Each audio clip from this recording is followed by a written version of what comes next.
Et comme tous les vendredis après le journal de 7h30, parlons foot avec vous, Emmanuel Galasso. Bonjour. Bonjour Maxime Lédo.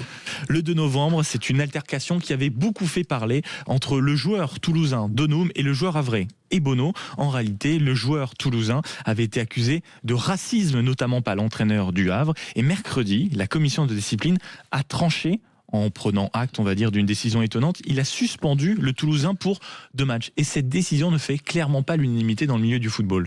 Oui, 2 matchs de suspension pour Aaron Donoum. Ça aurait pu aller jusqu'à 10 matchs si son geste avait été jugé raciste par la commission de discipline. Et pour rappel, Donoum s'était pincé le nez face au Havrais et Bono. En gros, pour le dire, ne viens pas me parler, t'as mauvaise haleine.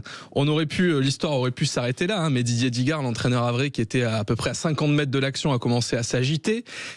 Et a dit que le geste de Donoum de se pincer le nez était un stéréotype raciste, en rajoutant « mais si c'est pas du racisme, c'est quoi ?» Eh bien la commission d'enquête, la commission de discipline a répondu à sa question mercredi soir en disant « c'est un comportement blessant mais aucunement raciste ». Et j'insiste bien sur Didier Digard parce qu'il joue un rôle essentiel dans cette histoire, si cette action assez banale, parce que ça arrive dans tous les matchs, ce genre de provocation, ce genre de chambrage entre joueurs, si ça a pris une telle dimension, c'est parce que Digard l'a bien voulu et je lui en veux doublement. D'une part parce que il fait mal à la lutte contre le racisme en faisant ce qu'il fait. C'est totalement caricatural, hors de propos ce qu'il fait. Et dans un deuxième temps, il a mis indirectement une cible sur le dos d'Aaron Donoum qui, je le rappelle, suite à cette affaire, a reçu énormément de messages haineux sur les réseaux sociaux.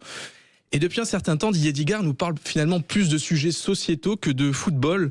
Il se rêve un peu en pourfendeur de l'injustice, mais il n'est qu'un Zorro de pacotille.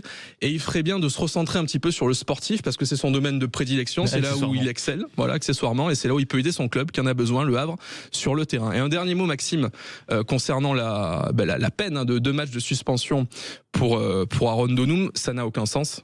Ça n'a aucun sens. C'est-à-dire que ce qu'a fait Donoum, ça s'appelle du chambrage. Le chambrage, c'est culturel. Dans le foot, ça a toujours existé, ça existera toujours.